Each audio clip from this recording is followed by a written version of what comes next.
their willingness to first of all deceive us about the hunger strike, and secondly, to ensure that the people who are conducting it are brutalized even further. So we are here to make sure that this is not forgotten. And therefore I say again, thank you all for being here. We're going to have a few speakers, obviously, and I'd like to read out a message of support from Caroline Lucas MP, who has been absolutely consistent, indeed persistent, in her support for example, the case of Shaker Aamer, which she is going to mention in this statement. She says, "It is deeply worrying that Shaker Aamer, a legal permanent resident of the UK, with a wife and 4 children living in London, remains incarcerated in Guantanamo Bay. This, despite the fact that he has never been charged with any offence and was officially cleared for transfer out of Guantanamo in June 2007. During his 11-year detention, Shaker has been tortured by US agents, for example by having his head repeatedly banged against a wall, and he has witnessed the torture of another UK resident. He has spent more than 1,000 nights in a windowless, isolated cell, and when first detained was starved, kept awake for 9 days straight, and chained into positions that made the slightest movement unbearable. His treatment and the existence of Guantanamo Bay is a clear reminder that some of the worst consequences of the war on terror remain with us today. The ongoing torture that is the hopelessness of indefinite detention has resulted in Shaker embarking on a desperate hunger strike that has lasted so far 100 days. The impact of 11 years of detention, of mistreatment, and now this hunger strike mean that his health is increasingly fragile. There is a very real chance that unless he is released as a matter of urgency, that Shaker will die in Guantanamo. It is now more critical than ever that we keep up pressure on the US and on the British government as the only way to secure justice and freedom for Shaker.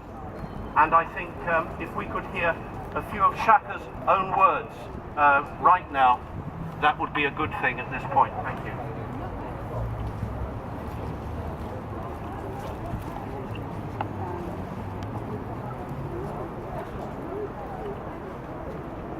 Shaker Aamer reveals exclusively to the observer the pain of being separated from his family for 12 years. As of today, I've spent more than 11 years in Guantanamo Bay. To be precise, it's been 4,084 long days and nights. I've never been charged with any crime. I've never been allowed to see the evidence that the US once pretended they had against me. It's all secret, even the statements they tortured out of me. In 2007, roughly halfway through my ordeal, I was cleared for release by the Bush administration. In 2009, under Obama, all 6 of the US frontline intelligence agencies combined to clear me again, but I'm still here. Every day in Guantanamo is torture, as was the time they held me before that in Bagram and Kandahar, Air Force bases in Afghanistan. It's not really the individual acts of abuse, the strapido. That's the process we find by the Spanish Inquisition, where they hung you from your wrists so your shoulders begin to dislocate. The sleep deprivation and the kicks and punches. It's a combined experience.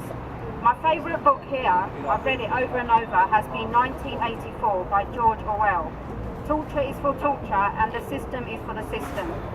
More than a decade of my life has been stolen from me for no good reason. I resent that, of course I do. I have missed the birth of my youngest son and some of the most wonderful years with all my 4 children. I love being a father and I always work to do it as best as I can. So obviously I want to go home to London. Of course I do. But I'm never going to. If I have to die here, I want my children to know that I died for a principle, without bowing to my abusers. I've been on hunger strike for more than 60 days now. I have lost nearly a quarter of my body weight. I barely notice all of my medical ailments anymore. The back pain from the beatings I've taken, the rheumatism from the frigid air conditioning, the asthma, other toxic sprays that used to abuse us. There is an endless list. And now 24/7, as the Americans say, I have the ache of hunger. Have you ever tried going without food for 24 hours? Today I'm on my 68th day, but a man in my block has been on strike since 2005. Can you imagine it? He's only alive today because the Americans force feed him, preventing him from making that ultimate statement of principle, the same one they have on their new hemisphere license plates. Give me freedom or give me death. In truth, while I'm horrified by the suffering around me, I am also encouraged there is more solidarity among the prisoners than ever before. The military is not being honest about the number of men on strike. Most of us are refusing to eat. The military responds with violence, as if that would break us. It all draws us all together. Now they are sending in the goon squad, the forcible cell extraction, or FCE team. They beat me up every time I ask for something, whether it is my medicine, a bottle of water, or the right to shower. That only reinforces my resolve, and my lawyer tells me there are people out there who care. That more than 100,000 people back home in Britain have signed a petition demanding that Parliament should debate my case. I hope I do not die in this awful place. I want to hug my children and watch them as they grow.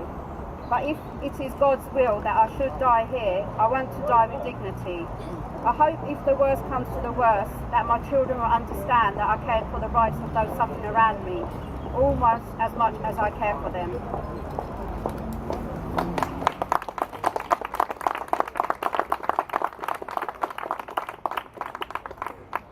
Shaka's family living in Battersea can be sure of support from their MP, Jane Ellison, who has done very good work, and also from the Save Shaker Aamer Campaign that is very proactive and is indeed outside Parliament, has been during this week and will be at the beginning of next week.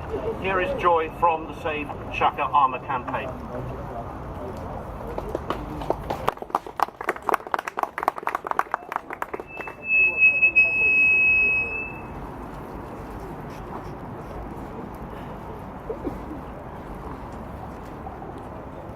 I'm probably better without the loudspeaker. First of all, I'd like to say that all of the actions we're doing, any one of them might be the very trigger which brings home Shaker Aamer and helps in Guantanamo. So the words that Shaker said, particularly at the end when he said he knows that 100,000 people and more signed the e-petition. It's a great comfort to him that people have not forgotten. And that's what we are here to do. To say, we will not forget. We have not forgotten. The Americans think that they can hide the truth. But the truth will out. The truth of what is happening just now in Guantanamo and what has happened there for all those years. The crime of Guantanamo will never be forgotten, and we will be witness to the truth coming out. They're trying to hide the truth of the hunger strike, but we know through the lawyers and through their statements, through Shaker, through other letters from all the detainees, they are all there witnessing to the hunger strike, and many of them are being force-fed. And the Americans, not only are they not listening, but they are upping the torture, upping the punishments. First thing they've been doing is to take away their possessions. If they're on hunger strike, they get put into solitary, even if they were compliant and were having association. They're in solitary to dehumanize them, to separate them from each other.